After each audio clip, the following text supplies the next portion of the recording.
Жоқ, сіз өйстіп отыра бересіз ба? 2 сағат болды ғой темекі шегіп отқаныңызға. Өйстіп қарап отыра береміз ба? Сізде көмек сұрап келдік қой, енді көмектесеңіз келген соң. Кешіріңіз, ол қалжыңдап жатыр. Айта беріңдер. Не шаруамен келдіңдер? Жаңадан бері 6 рет айттық қой, қақсап. Көмек керек, бізге косякқа кірдік деп тұр ғой. Сендерге көмектесейін бе, әлде көмектеспей-ақ қояйын ба? Иә. Айтшы, Алико, дұрыстап түсіндіріп берші бәрін. Жағдайдың бәрін басынан бастап баяндап берейін. Короче, жағдай былай болды. Бека осыдан біраз күндер бұрын үйінде жатқан болатын. Содан кейін интернеттен біреумен ерегісіп қалады ғой. Содан кейін Бека оған ызбандап оны разборкаға шақырады. Сосын Бека ол разборкаға бармай қояды ғой. Үйінде жайбарақат жүрген кезде жаңағы комментарийдегі адам үйіне келеді. Бека оны 6-шы класстың бір шигол баласы деп ойлаған ғой. Сөйтсе анауың бір качок денесі шығып кеткен біреу ғой, короче. Сосын ана качок бала Бекаға бүйтіп айтады ғой. Бека деген сен ба ана интернетте құтырып отқан?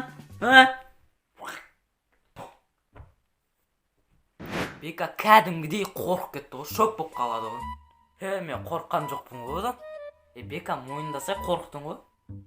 Адам көзін ашып бересің сен де бір. Короче, өтірік айтып жатыр бұл. Содан кейін сен не интернетте құтырып отырсың өзінше, а? Қатты боқтасып қоясың ба не, а?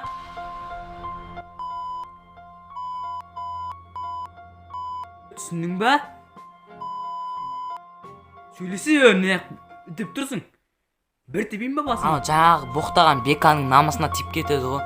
Сөйтіп Бека ойланып тұрады да, ойланып тұрып, брат, кешірші деп басына шіри бастайды ғой. Барып жылайды ғой, короче. Жылау. Туфлимен басынан бір ұрайын ба? Сөйтіп беріле салады, кешіріңізші деп кешірім сұрағаннан кейін сосын ана качок бала кешірмеймін деп айтады ғой. Бека одан сайын қатты жылай бастайды ғой. Бека жылап кешірім сұрап атқан кезде ана качок бала былай жауап береді.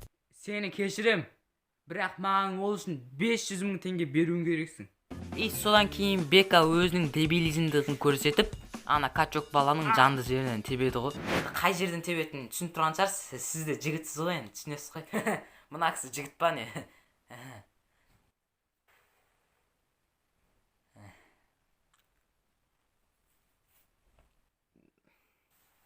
Сендерге көмектесейін бе, әлде көмектеспей-ақ қояйын ба? Иә, болды. Айта бермеш болды.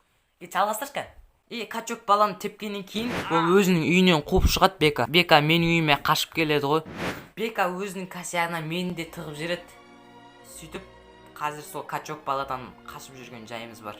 Сонда мен сендерге қалай көмектесем? Сол качок баланың аты кім еді? Иә, Мико. Сол Мико деген баладан бізді қорғау керексіз. Бір мәнісі болар. Әлі көре жатармыз. Әзірге бара беріңдер, өзім бір бәле шешем ғой. Жүре кеттік Бека.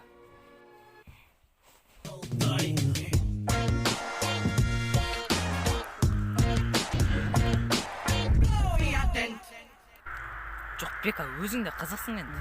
Нең бар айдалада біреуде? Қайдан білейін, ұмыт кететін шығарсың. Қораздар ұқсап жетіп келді.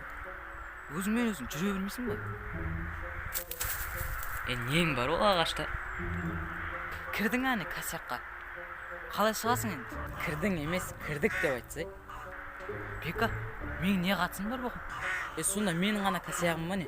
Сен бастадың ғой өзің. Енді өзің аяқта. Бір дос болған соң бірге көтеру керек қой бәрін. Алико, нағыз адал достар ешқашанда тастамайды. Достарын ешқашанда жалғыздықта қалдырмайды, білесің ба соны?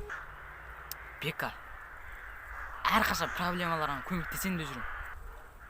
Енді мына мәселеден өзің құтылсай, мен шаруам жоқ бұда.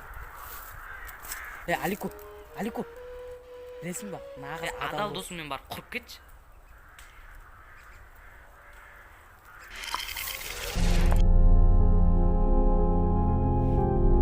Аты кім дедің? Мико ма қандай еді?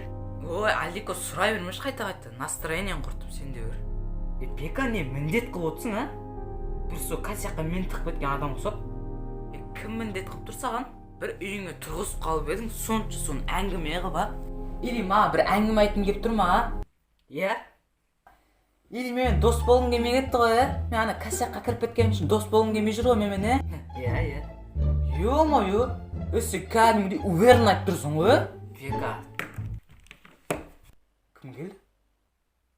Чё там, қалайсыңдар? Бека? Naga men katım жоқ, Че там, Бека? Бері кетші. Бека. Өзі. Басын бір теп босайды. Үйге. Көтек. Мен отырмын кадиллакта, как дела-то, почку лата. Ойнап тұр ебать, я в 20 батька, көтеріп